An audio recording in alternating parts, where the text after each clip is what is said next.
Alright, so before I glue that shank in and start getting sticky with glue, I want to go ahead and get everything prepared. And so this is the 3/32 cork gasket material. I actually had to get this from McMaster Carr because hardly anybody will sell to the public, so I couldn't get the actual taps that they sell for this purpose. As I understand it, 3/32, that should be the equivalent of what they call a heavy D cork tap. Now in my experience, and that's a very limited experience, that's the other shoe that I've already done and the 606s that I did, I found that I had to double this up every time. This cavity left by this is clearly, I guess I don't have a scrap nearby. Yeah, I do. I mean, that is clearly too thin to just do one layer, but 2 layers seems like it's perfect. So I've just been doubling this up every time. What's more cork gonna hurt? It's not like it's too thick when I put it in. So anyway, I made this little template thing here, and so I'm just gonna cut a couple of these out and get them ready.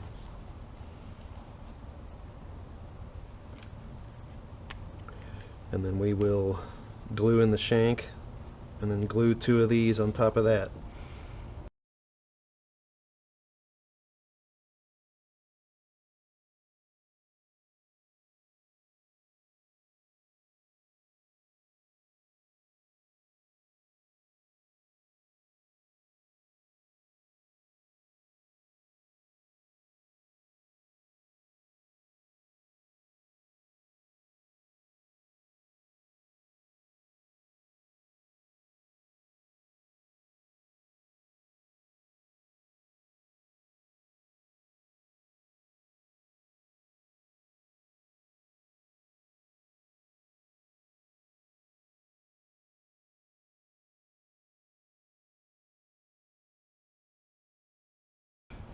I know other cobblers don't worry, not that I'm a cobbler, but I know they don't usually worry about that getting tucked all the way like that. They just kind of hammer it close to the edge and then sand it, but I don't know. I'm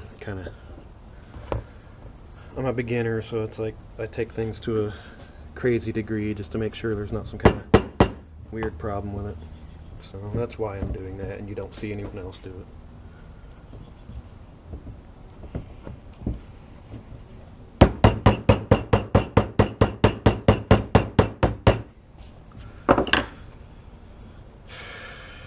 Now this is probably not necessary, but there's these high spots left from the shank, and I've kind of just been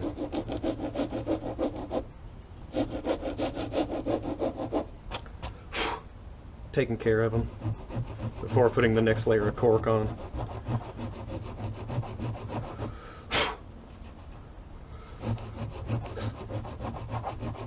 I don't know, probably not necessary in the least, but again,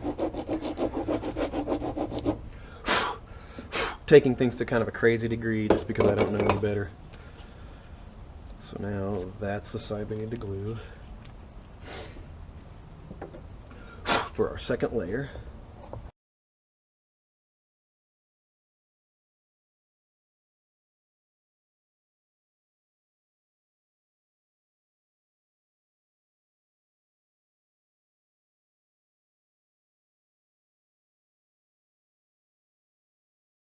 See how that, aside from up here, which it's not bad, but it kind of makes everything kind of flatten out when you do that.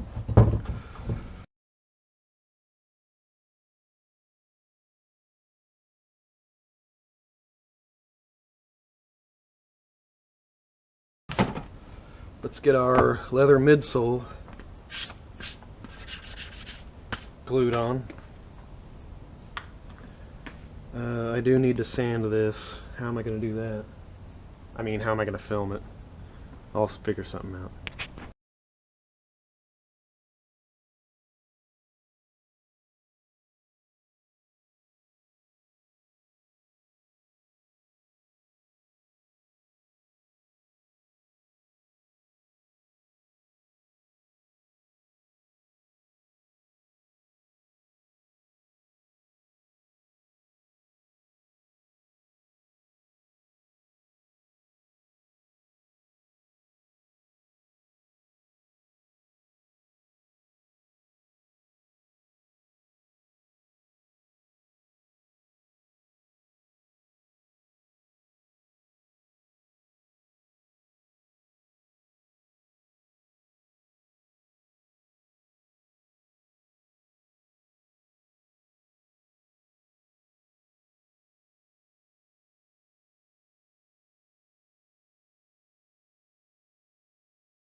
Obviously I don't have a welt press or a Obviously I don't have a welt press or a 5-in-1 or whatever, so I'm going to do the Beato's Leather Works thing.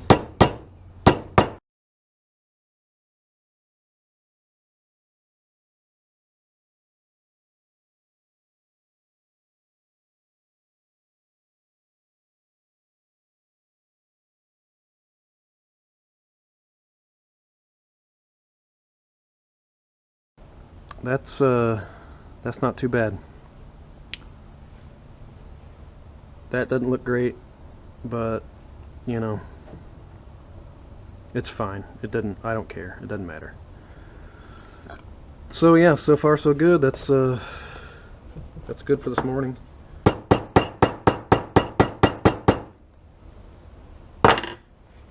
So we'll let this glue kind of set up a little bit. We'll cut off this excess, and then we will groove the bottom for the stitching, and we will stitch the midsole to the welt.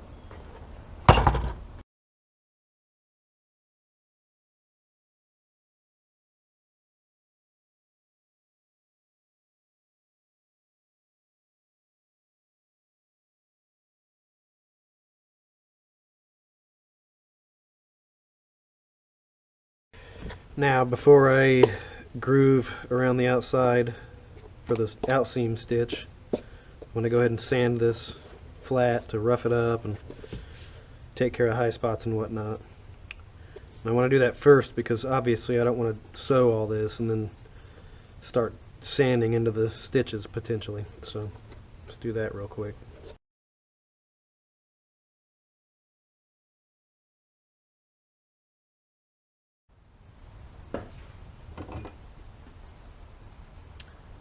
So basically what I've done here is just kind of, I've got this set from the last one I did, but I just kind of guessed at how far in I'd like those stitches to be from this lip. And then it's kind of a precarious situation because I'm grooving it down here and that's where the awl is going to go in. But if you don't hold it perfectly square and at the right angle every time, then you'll go up at an angle this time it'll go up an angle that way, and then you'll end up with an inconsistent stitch that actually comes out at the top. So, but no matter what, we got to groove it from this side. So, and none of this shows, so I don't really care, but I'm going to try to do a good job.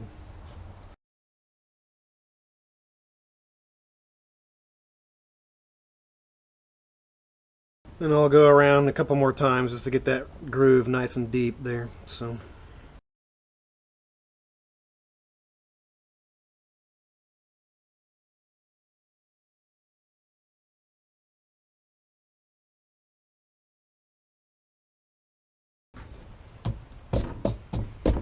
Okay. Now for the outseaming, I'm going to use Main Thread Company twisted wax cord, 1mm in natural. And then let me see here. I had quite a lot left over doing this before. I did 4 arm lengths. This time I want to do, I don't know, 3.5.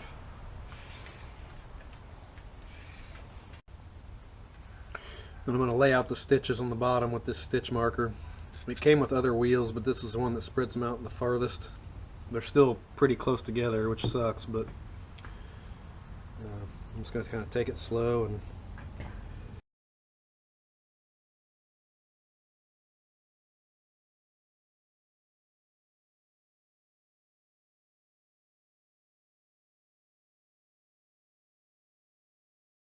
what? You don't need to see all this.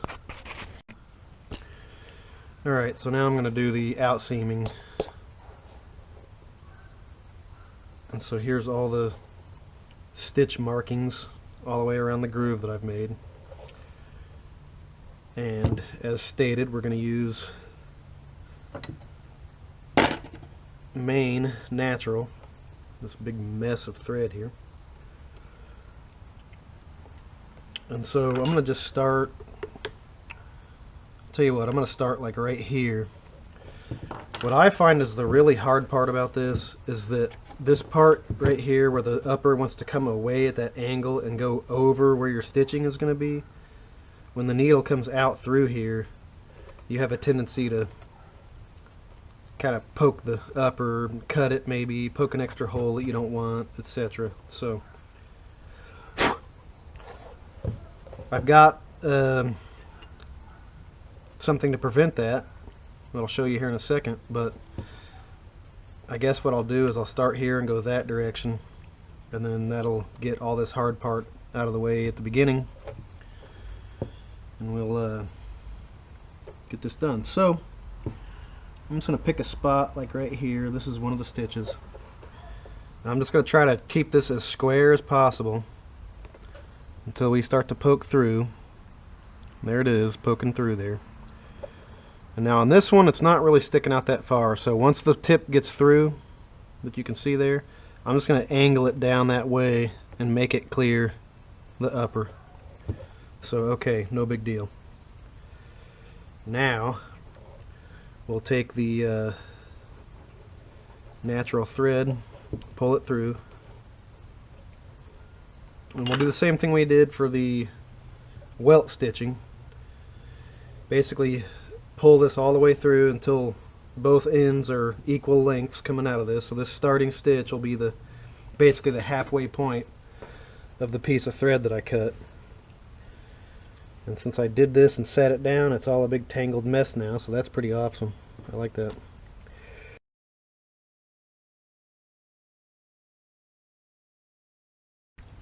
We'll get the two ends and meet them up. And just make sure there's an equal length of thread on each side, so to speak, from this starting point. Okay. So now we'll get all this on this side and all that on that side. Alright. Now we'll just do the same kind of stitch we did for the welt. So again, try to keep this nice and square. I can kind of tell when I'm about to go through from that side. Okay.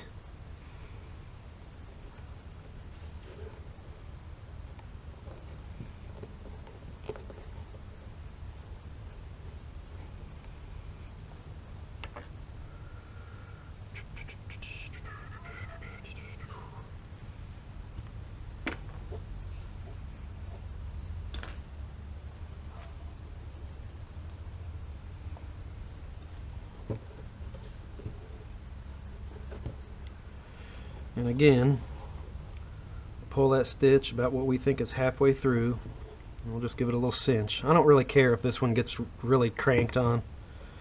If you see a lot of this heritage footwear that has the stitching on the top, especially the light colored, it's almost like they don't tighten it at all, or the machine rather doesn't. You can really see the stitching sitting on top. So the tighter you cinch that, the more it's going to pull that in and hide, sort of. It's never going to hide it, but it'll sort of hide it. So, next stitch mark should be coming through about now. Now that one's really close to the upper. We can still push it away and kind of angle the needle. There will come a point where that won't work anymore. And here shortly I'll show you that. What I do to get past that.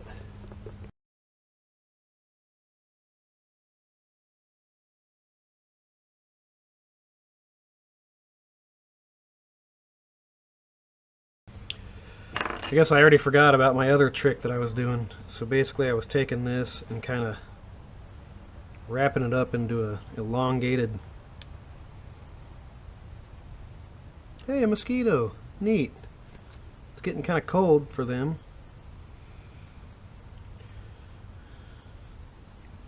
And now this is a lot easier to push through that loop instead of feeding the whole thing through it.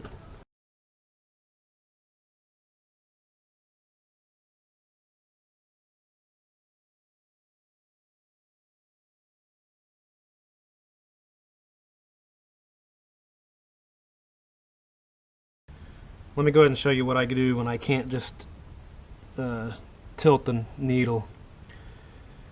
So let's go in.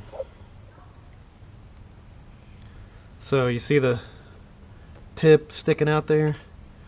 And I just take a shoehorn, I get it behind there, and then that just protects the upper from the needle.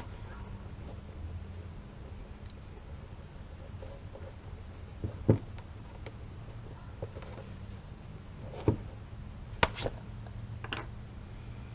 wonder where the mosquitoes came from.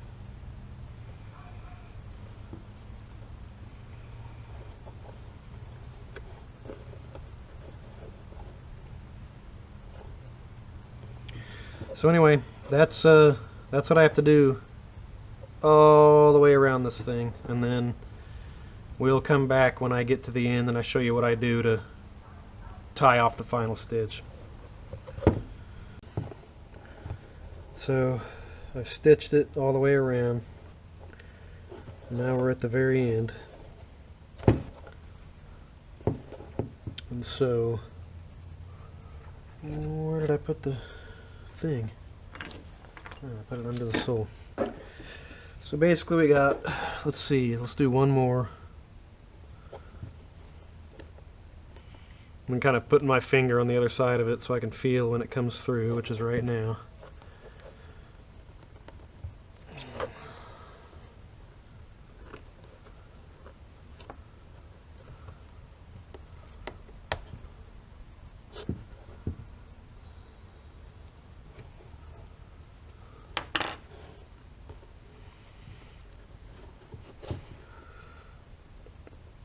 Halfway in, a little cinch, and now basically I want to just pull this whole thing through to the other side and then tie a knot right here.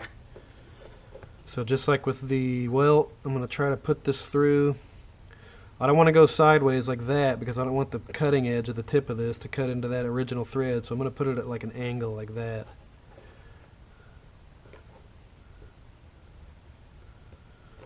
That should be just fine. And we'll do what we've been doing this whole time. Now, get this all the way through.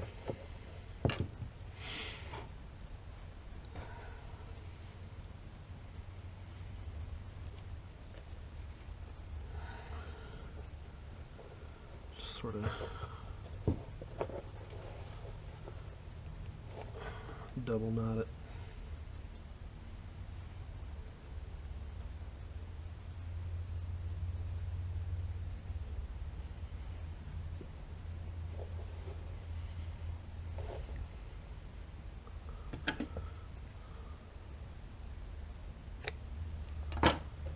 And it's fully outseamed.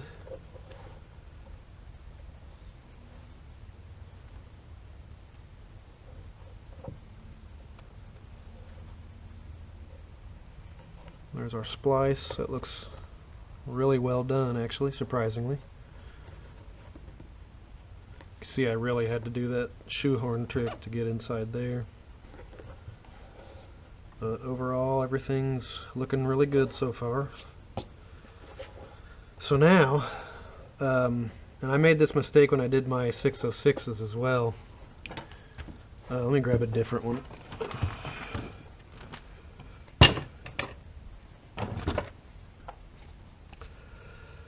These soles, I mean, I'm going to put you, look at that, I'm right on the stitch line there.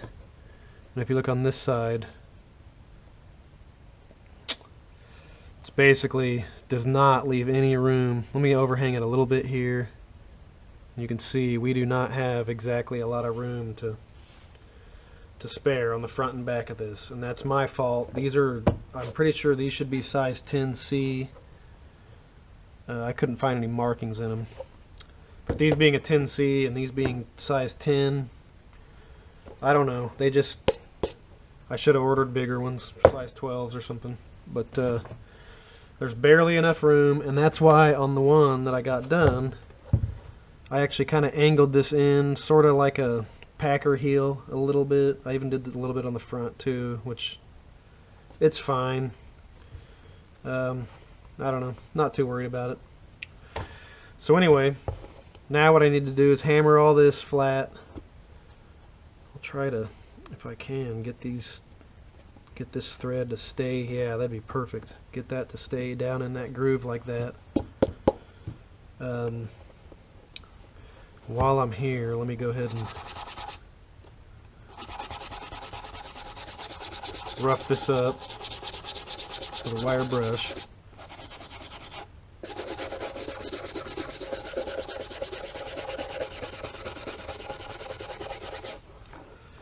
It's late-ish right now, and so I kind of want to get the sole glued on and let it sit overnight. And tomorrow morning I'll do the shaping on the belt sander. So let me blow this off and get it up on the last and get all this hammered down, and let's get to gluing.